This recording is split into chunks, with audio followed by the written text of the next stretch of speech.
พื่อป้องกันเหล่าไฟลินสิ้นทั้งหลายธรรมคุณทูลวางไว้กลางใจเพื่อช่วยให้หูทั่วถึงชั่วดีสังฆคุณทูลไว้ในชีวิตเพื่อช่วยพิษพ้นทุกข์เป็นสุขีโดยบุญอภิวันอัญชรีสวัสดีโดยการนิรันดร์เทิน10 นิ้วกราบแนบใจไหว้สาปารมีธรรมในครูบาอาจารย์พระมหาเถรานุเถระท่านเจ้าคณะพระสังฆาธิการทุกรูปทุกตนขอความสุขความสวัสดีในธรรมะแห่งองค์สมเด็จพระสัมมาสัมพุทธเจ้าจงมีแก่บรรดาสาธุชนท่านผู้ฟังทุกท่านที่ได้มีโอกาสเปิดเครื่องรับฟังรายการเสียงธรรมก่อนรับตาตั้งสถานีวิทยุเพื่อการศึกษาพระพุทธศาสนาและวัฒนธรรม FM ความถี่ 104.50 เมกะเฮิรตซ์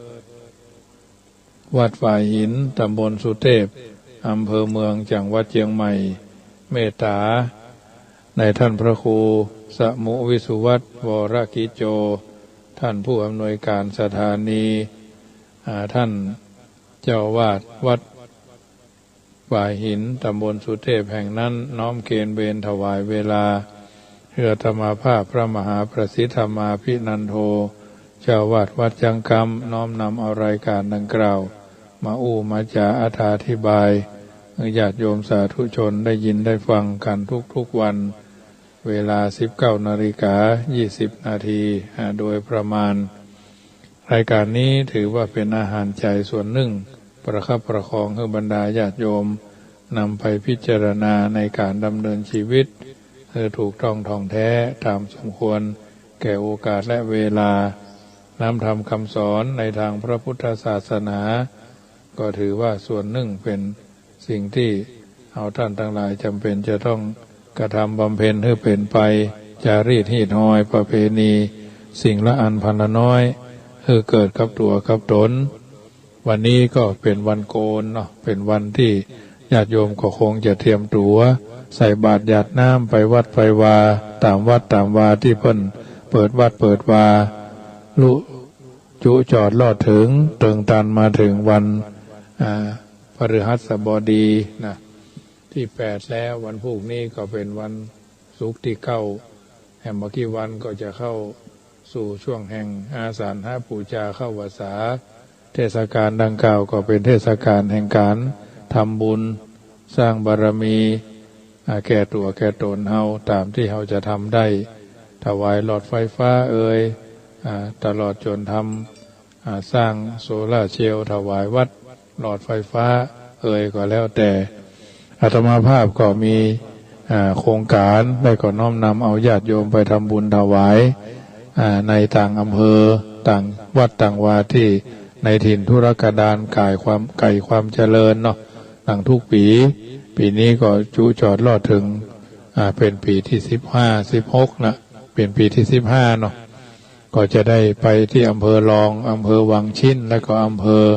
เถินแต่บังเอิญว่าปีนี้ญาติโยม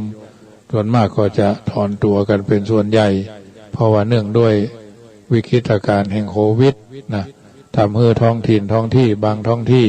อย่างในจังหวัดลำพูนนี่ก็บ่มีเรื่องผู้ติดเชื้อเท่าใดนักเพราะว่าเอาไปรักษาก็อยู่ในระหว่างพ้น14 วันไปละอยู่ในพ้นแห่งการรักษาไปแล้ว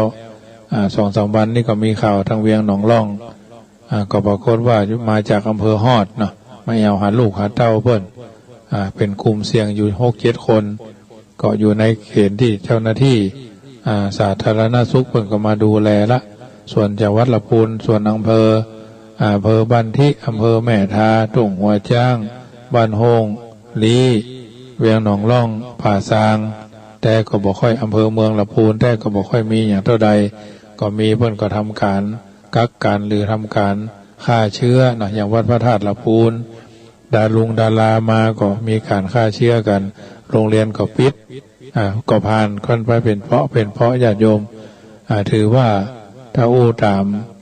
ระบบระเบียบนี่ก็ถือว่าลำพูนนี่เป็นเมือง บรรจุเมืองเย็นก็ว่าได้เพราะว่าโรคอะไรอย่างเรื่องอะไรอย่างเหตุการณ์อะไรอย่างเกิดขึ้นก็บ่เหมือนเนาะก็สร้างซากันไปเพื่อนจึงว่าเชียงใหม่ใจบุญละปูนใจดีนะลำปางใจกว้างเหลือที่อย่างลำปางที่จะไปที่แรกว่าจะไปวัดหลวงพ่อเกษมจะไปวัดพระธาตุเจดีย์ซาวหลังปรากฏว่าเหตุนั้นเปิ้นบ่ฮื้อเข้าไปช่วงนี้เฮาก็ยังแคว้นน้อยวันที่11นี่ก็จะไปหมายกำหนดการเดิมนะ11 ตี 4ก็คงจะออกเดินทางจากวัดไปชู่กันที่ปั๊มน้ำมันโดยติแล้วก็ทยอยไปเรื่อยๆรถใส่คนเนี่ยกันหนึ่งพระเจ้าพระสงฆ์องค์สามเณร3-4 ตนเนาะญาติโยมที่เป็นเจ้าของรถเพิ่นก็จะไปโดยแล้วก็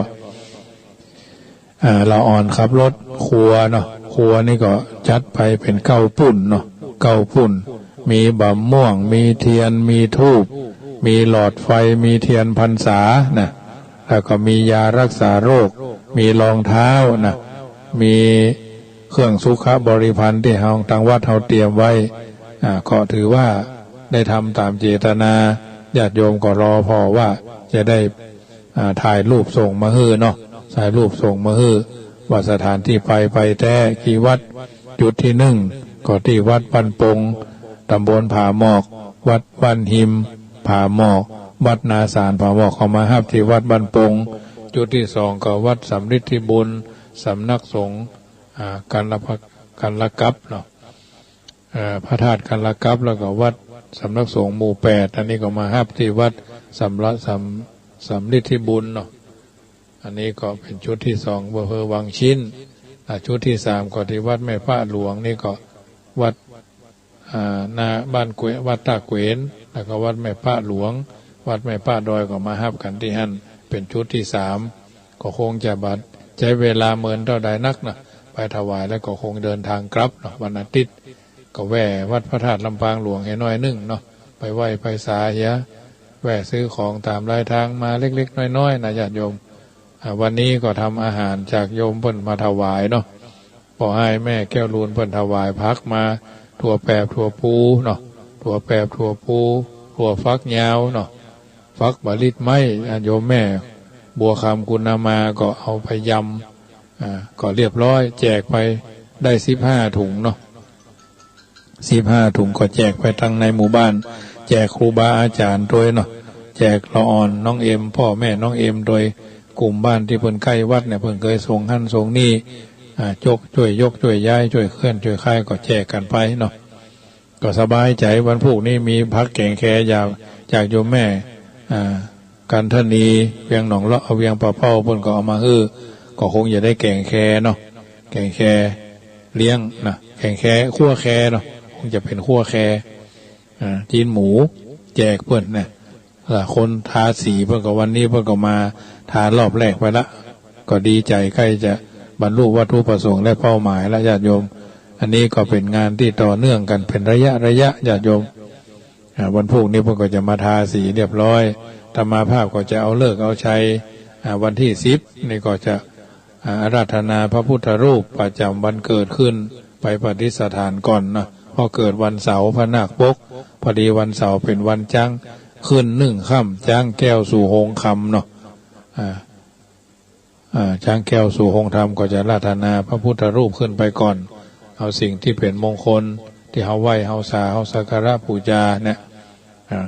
ก็คงจะเป็นช่วงวันที่31 สิงหาก็คงจะได้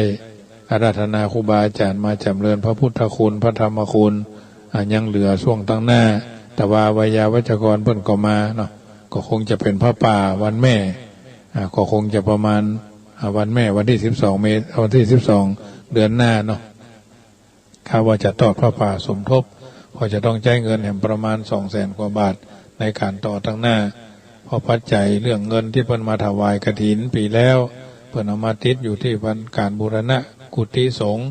ก็เลยทำความลำบากใจก็เป็นอย่างทอดพระป่าได้ถ้าได้ก็ทำไปอย่างน้อยๆก็คือมันกุ้มกะมิกที่จะเทปูนตั้งหน้าเนี่ยมีอยู่ประมาณจะใช้อยู่ประมาณ4 มิกเนาะปีประมาณ4 มิก4 มิก5 มิกเนี่ยมิกละก็ลดเทกัน1ก็3 คิวเนาะ3 4 12คิว1ก็4,500 บาทอันนี้ก็ถือว่า อธิษฐานสัจจะอธิษฐานว่าทำบุญก็อธิษฐานทานก็ปรารถนาเนาะมันสำเร็จสำลิดไปเป็นเพราะบางอย่างต้องใช้เวลาบางอย่างก็ต้องใช้วิจารณญาณในการดำเนินภาระหน้าที่ที่เขามีความรับผิดชอบเจ้าอาวาสก็ต้องทำวัดให้เป็นสีสง่าอย่างน้อยๆก็ก่อนเข้าพรรษานี่ก็คือมันได้ปั่นปอนคือเขาได้มาหู้มาหันญาติโยมบางคนช่วงนี้ก็ได้มาวัดพ่องได้มาวัดพ่อง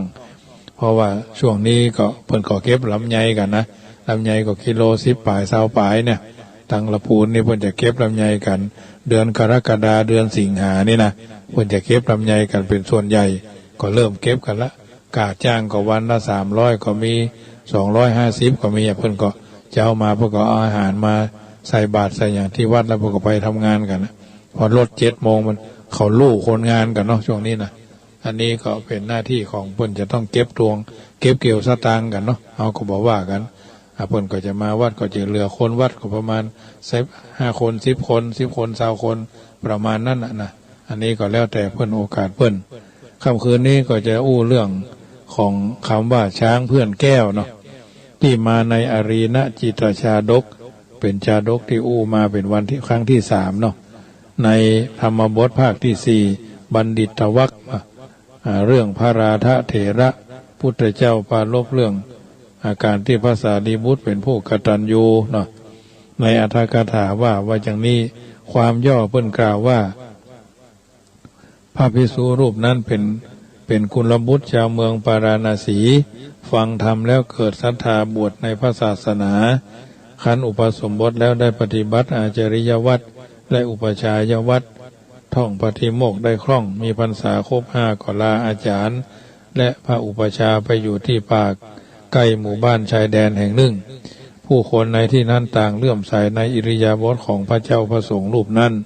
จึงสร้างบรรณศาลาให้เธออยู่แล้วช่วยกันบำรุงบ่ได้ขาดบ่ได้บกพร่องเธอเข้าวาสาและบำเพ็ญเพียรสืบต่อกรรมฐานตลอด3 เดือนโดยความภาคเพียรอันแรงกล้าแต่ก็บ่ได้อาจจะกระทำแต่ก็บ่อาจจะทำคุณธรรมแม้เพียงโอกาสที่เกิดขึ้นได้จึงคิดแน่ว่าบรรดาบุคคล4 ประเภทที่พระพุทธเจ้าตรัสไว้เอาคงเป็นประเภทปทะปรมะแน่แล้วเมื่อเป็นอย่างนี้เราจะอยู่ป่าไปทำไม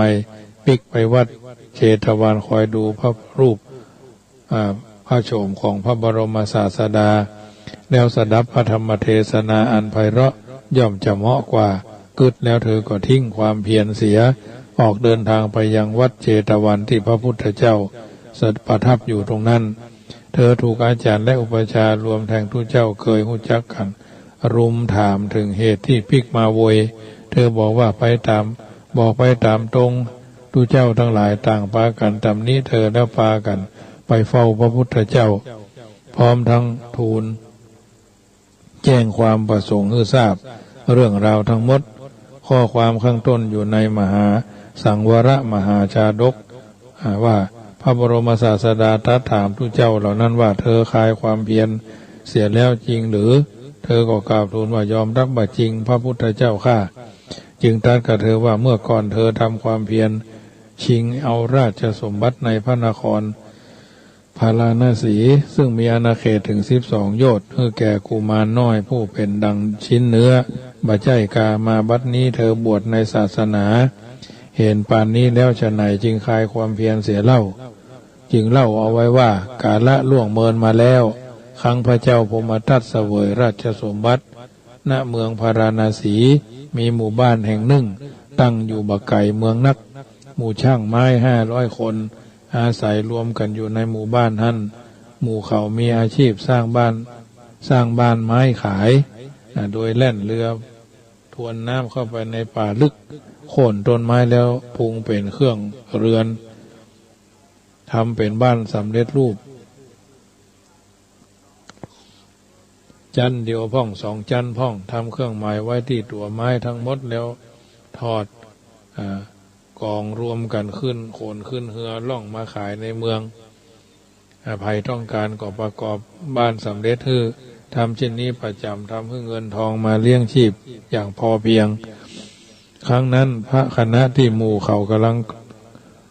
ตั้งกองโค่นไม้ปลูงบ้านอยู่หั่นจ้างพายเชือกนึ่งได้เหยียบต่อตะเคียนผุเข้าต่อตะเคียนนั่นเลยหักขาเท้านะทำให้เท้าบวม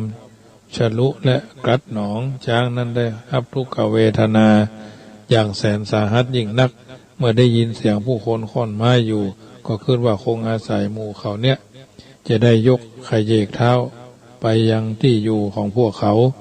แล้วนอนอยู่ในที่บะไก่หมู่ช่างไม้หั่นช่างเท้าบวมก็ตรวจดูหั่นต่อไม้คาอยู่ที่เท้าจึงเอามีดที่คมคริดขี่ไปรอบๆต่อตะเคียนแล้วใช้เชือกผูกที่ต่อช่วยกันดึงจนต่อลุดออกมาบีบหนองออกชำระแผลด้วยน้ำอุ่นรักษาแผลด้วยยาสมุนไพรในป่าบานานเท่าใดนักช้างนั้นก็หายเดินได้ตามปกติช้างนั้นเป็นช้างกตัญญูคิดตอบแทนบุญคุณหมู่ช่างไม้จึงอยู่ร่วมกันลากไม้ส่งมีดส่งอุปกรณ์ให้หมู่ช่างไม้จึงเอ็นดูและฝึกให้กินข้าวช้างกินข้าวปั้นจนมันอิ่มกินข้าวจ้างอิ่มนำสำราญเนาะช้างกินข้าวก็มีนะญาติโยมเมืองอินเดียพุ่นนะก็ช้างนั้นมีลูกสีขาวปลอดเป็นช้างอาชาไนมันคิดว่าสมควรจะฝึกให้ลูกหูจักใจงานจึงพาไปปาลูกมามอบเพื่อแก่พวกช่างไม้พร้อมกับบอกว่าขอมอบลูกช้างนี้เป็นข้าหมอที่ท่านรักษาให้ข้าพเจ้าขอให้ช่วยฝึกลูกดูแลลูกให้โดยจากนั้นก็สอนลูกให้ทำงานที่ควรทำอย่าได้ละเลยเสร็จแล้วก็เข้าป่าไปหมู่ช่างไม้นำลูกช้างกลับไปอยู่บ้านโดยแต่นั้นมาพวกช่างไม้ก็เลี้ยงลูกช้างด้วยเข้าปั้นและฝึกคือเป็นงานมันก็ทำตามที่หมู่ช่างไม้สอนเป็นสัตว์อดทนต่อคำสอนช่วยทำคิดทุกอย่างมันทำงานแล้วก็ลงไปอาบน้ำเล่นน้ำในแม่น้ำแล้วก็ขึ้นมาละอ่อนชาวบ้านเล่นกันเศร้าเนาะชื่นชอบจับงวงจับงาเล่นหัวกับมันตึงบนบกตึงในน้ำหม่นงันสันเล่าตามภาษาละอ่อนเนาะละอ่อนเดือดกันเศร้าอีกเนาะธรรมดาว่าช่างก็ดีมากก็ดีปอจายก็ดีที่เป็นชาติอาชาไนย่อมบาทายอุจจาระหรือปัสสาวะลงในน้ำเพราะฉะนั้นลูกช้างนั้นจึงบาทายอุจจาระปัสสาวะลงในน้ำถ่ายนอกฝั่งน้ำเท่านั้นอยู่มาวันหนึ่งฝนตกนักที่เหนือแม่น้ำมูลลูกช้างหรือขี้ช้างนะที่แห้งจึงถูกน้ำฝนปัดพาลงแม่น้ำไหลไปกับกระแสน้ำแล้วไปปะติดพุ่มไม้แห่งหนึ่งที่ต้าน้ำเมืองพาราณสีลำดับนั้นควานช้างของพระราชานำช้าง500 เชือกลงไปน้ำเพื่ออาบน้ำหมู่ช้างได้กลิ่นมูลช้างอาชาไนจึงบักล้าลงแม่น้ำแม้สักเชือกเดียวทุกเชือกเริ่มห่างชี้เตรียมจะวิ่งหนีหมู่ควานช้างจึงไปบอกแก่หมู่หัตถาจารย์หมอช้างนะหมู่หมอช้างก็คิดว่าคงมีอะไรอย่างอยู่ในน้ำจึงไปตรวจคงจะมีอะไรอย่างอยู่ในน้ำจึงตรวจดูพบขี้ช้างอาชาไนที่พุ่มไม้ที่ทราบว่าเนี่ยเป็นต้นเหตุให้ช้างกลัวจึงได้นำถาดมาใส่น้ำแล้วขยำมูลช้างลงในถาดนั้นเสร็จแล้วก็ราดไปในที่ตัวช้างทั้งหลายหมู่ช้างก็มีกลิ่นหอมขึ้นหมู่มันจึงยอมลงน้ำกันหมู่หัตถาจารย์ได้กราบทูลเรื่องนั้นแก่พระราชาแล้วทูลเพื่อไปตามหาช้างอาชาไนเชือกนั้นมาประดับบารมีพระราชาจึงเสด็จทวนน้ำขึ้นไปด้วยขบวนเรือจนถึงหมู่บ้านของหมู่ช่างไม้พบลูกช้างกำลังเล่นน้ำอยู่จึงได้ตัดขอจากพวกช่างไม้หมู่ช่างไม้ก็ทูลถวายแต่ลูกช้างทำท่าไม่ยอมจึงตัดถามพวกช่างไม้จึงกราบทูลว่ามันต้องการให้จ่ายค่าเลี้ยงดูพระราชาจึงรับสั่งให้พระราชทานเงินโดยวางไว้ที่เท้าช้างข้างละ100,000ที่งวงและที่หางแหมข้างละ200,000เป็น600,000ลูกช้างก็ทำท่าจะไม่ยอมแถม จึงพระราชทานเสื้อผ้าแก่ผู้ชากไม้ภรรยาและคนชราทั้งหมดถึงอย่างนั้นก็ยังบ่ยอมไปต่อมาพระราชทานเครื่องเล่นและสิ่งของแก่ละอ่อนเด็กหญิงชายโดยนั้นจึงยอมไปกับพระราชาโดยดีพระราชานำลูกจ้างเข้าสู่พระนครทำการอภิรมย์สมโภชเวียนรอบพระนครสร้างโรงจ้างที่งดงามพระราชทานพร้อมทั้งพระราชทานเครื่องประดับที่อลังการแบบจ้างทรงสถาปนาไว้ตำแหน่งพระสหายและตั้งแต่ทรงได้จ้างนั้นมาสมบัติมากมายในชมพูทวีปก็หลั่งไหลเททังกันมาถึงพระหัตถ์ของเท้าเธอบ่ว่างเว้นขั้นการต่อมาพระโพธิสัตว์ได้สื่อปฏิสนธิในพระครรภ์ของพระอัครมเหสีเวลาที่ทรงพระครรภ์แก่พระราชาก็เสด็จไปพระราชาก็เสด็จสวรรคตส่วนจ้างหาได้รู้ไม่ว่าพระราชาเสด็จสวรรคตแล้วโดยทุกคนปกปิดเรื่องนี้ไว้เพราะเกรงว่าจ้างจะทนบ่ได้หัวใจแตกตายตามไปเมื่อข่าวพระราชาพระเจ้าพระราณสีเสด็จสวรรคตแผ่สะพัดพระเจ้าโกศลผู้เป็นพระราชาอาณาเขตติดกันก็ได้กรีธาทัพใหญ่มาล้อมเมืองพระราณสีด้วยทรงหันว่าบ่มีกษัตริย์ปกครองเจ้าเมืองก็ช่วยกันปิดประตูเมืองไว้แน่นหนาพร้อมส่งสารไปยังพระเจ้าโกศลราชาว่าพระอัครมเหสีของหมู่ข้าพระพุทธเจ้าทรงคันแก่โหนหลวงทำนายแต่ว่า7 วันจึงจะมี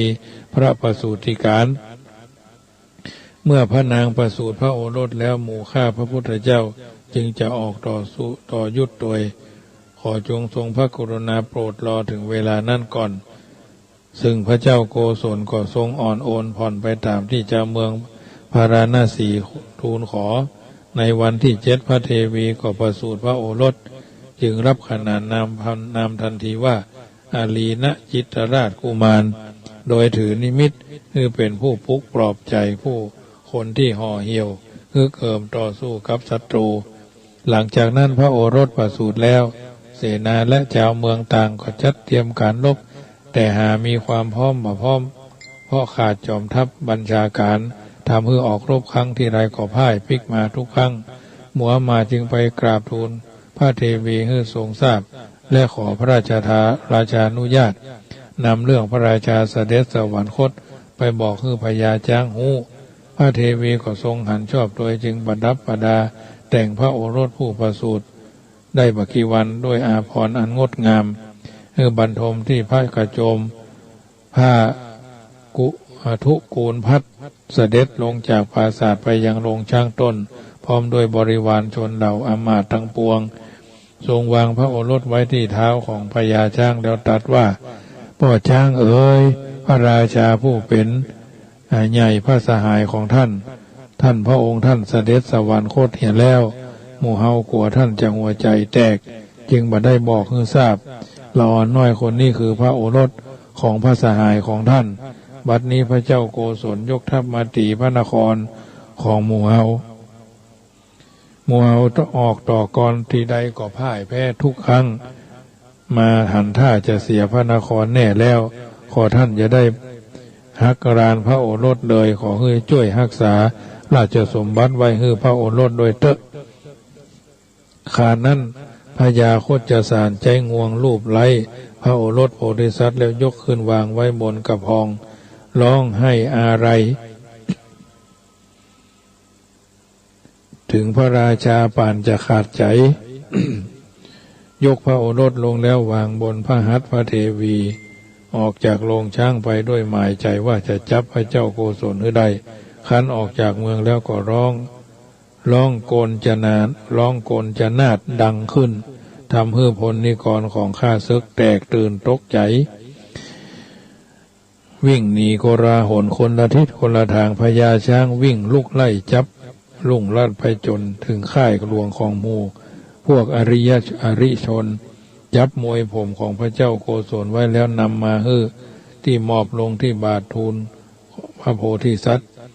ห้ามเราอามาตย์ที่ฮากันเข้ามาเพื่อจะประหารถอยออกไปครั้นแล้วได้ทูลสั่งสอนว่าอย่าได้มาประมาทใจว่าพระราชกุมารเป็นละอ่อนน้อย มาอาจจะต่อกรหรือเทียมกันได้จากนั้นก็ให้ปล่อยพระเจ้าโกศลไปนับแต่นั้นมามีผู้ใดกล้ามาลุกลานพระนครแถมเป็นต้นสมบัติทั้งหลายก็ไหลหลั่งมาไหลหลั่งเนืองนองมาสู่พระนครตามปกติคงได้สดับพระราชาพิเศษเป็นพระมหากษัตริย์กุมารได้7 วาษาก็เป็นพระเจ้าอยู่หัวเฉลิมพระนามว่าอารีณจิตรราชกุมารเสวยราชสมบัติโดยธรรม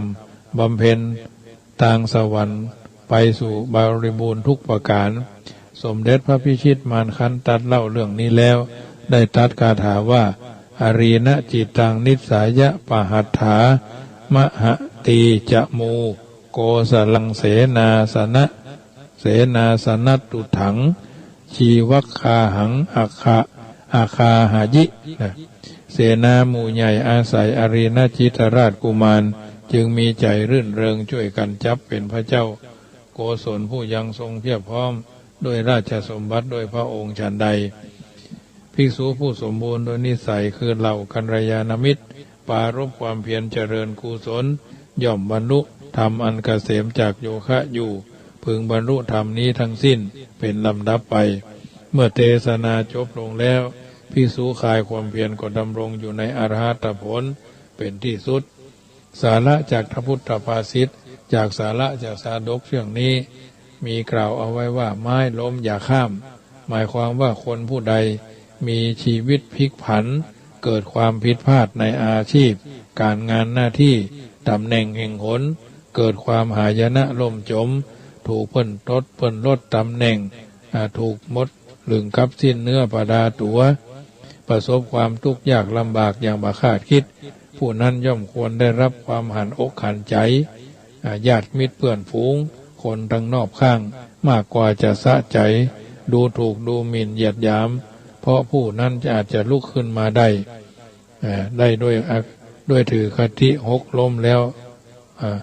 คติ6ล้มแล้ว6ลุกนะโดยลุกขึ้นสู้ชีวิตใหม่โดยมานะพยายามนำข้อบกพร่องผิดพลาดมาเป็นบทเรียนในการดำเนินชีวิต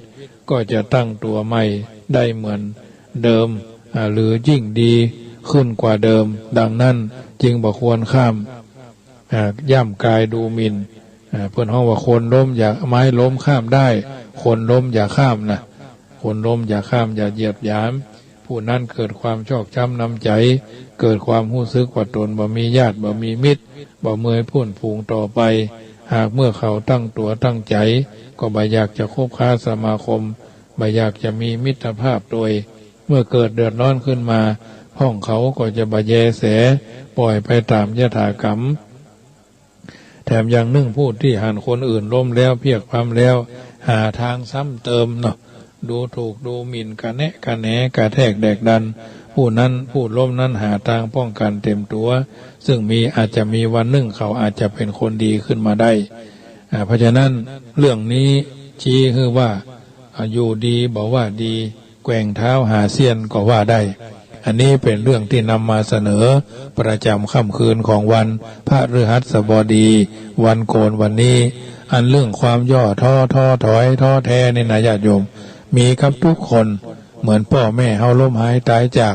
พอไปทางหน้ามันถึงมืดทึกญาติโยมวัน2 วันแรกนะ3 วัน7 วันแรก3 เดือน7 เดือนแรกมันเป็นอย่างเงี้ยอาตมาภาพเองก็เสียถึงพ่อถึงแม่ไปอายุตอนนั้นก็30 ปลายเนาะพ่อเสียไปก่อนก็แม่เสียไปก่อนได้สัก10 ปีพ่อเสียไปแถมในที่สุดประเดี๋ยวนี้ก็20 กว่าปีแล้วก็เกิดความมาอยู่วัดจังกำกับครูบามรณภาพเอาก็ไม่ใช่ว่ามืดทึกเลยนะญาติโยมเอามาอยู่ใหม่เอาจะเงี้ยใจใดเนาะอยู่กับเพิ่น9 เดือนเพิ่นก็มรณภาพแม้กระทั่งคนที่เขามีความใกล้ชิดสนิทสนมพ่ออุ้ยแม่อุ้ยพ่อหลวงแม่หลวงที่เขาเคยอยู่นะมันถึงมืดนะคนที่เคยมีอย่างคนชาวบ้านพี่น้องญาติโยมที่มีพ่อบ้านแม่บ้านพ่อบ้านแม่บ้านอยู่เนาะแม่บ้านพ่อบ้านเสียไปนะเฮามาถึงแทบจะหมดอะไรตายอยากนะสำหรับแต่ละคนเพราะเฮายังบัดตั้งตัวเตื้อนะอันนี้เป็นเรื่องที่เอาไปพิจารณาในการดำเนินชีวิตเฮาท้อได้แต่อย่าถอยถ้าถอยก็ขอให้ถอยป้ายแดงเนอะทุกคนทุกท่าน รายการเสียงธรรมก่อนรับตาประจำค่ำคืนนี้นำเอาเรื่องของจ้างนะจ้างกตัญญูพอดีอาตมาภาพก็อยู่วัดจังกำเลยเนาะเกิดอยู่วัดจังกำวันที่1วันที่10นี่ก็จะเอาเลิกเอาใจขึ้นสู่กุฏิหลังใหม่ที่ยังบ่เรียบร้อยสมบูรณ์ยังประมาณ20กว่าเปอร์เซ็นต์ก็คงจะแล้วโดยกัลยาณจิตอันเป็นกุศลบำเพ็ญสมณธรรมตามภาระหน้าที่ได้ปริยัตินะได้ปริยัติก็สมบูรณ์ปฏิบัติก็สมบัตินะภาวนาใหม่ก็จะได้ขจัดอภมงคลที่เกิดขึ้นกับตัวกับตนไปใจค่ำคืนนี้ก็คงสมสมัยได้เวลานโมทนากับโยมแม่เรนูก้อนแก้วเนอะญาติโยมได้โทรกันเข้ามาได้โทรกันเข้ามาเนาะเวลามันกะสิ้นชะกะชั้นชิดวันพุกมาเจ้าก็ปะกันที่ขึ้น96แถมรอบเนอะสัพพีติโยวิวัชชันตุสัพพโรโควินัสตุมาเตภวัตวันตรายโยสุขีทีคาอยู่โกพุทโธบังซ้ายธัมโมบังขวาสังโฆบังกายาอรหังบังเกสาอรหังพุทโธนะโมพุทธายะอายุวันโนสุขังปะลังขอเจริญพร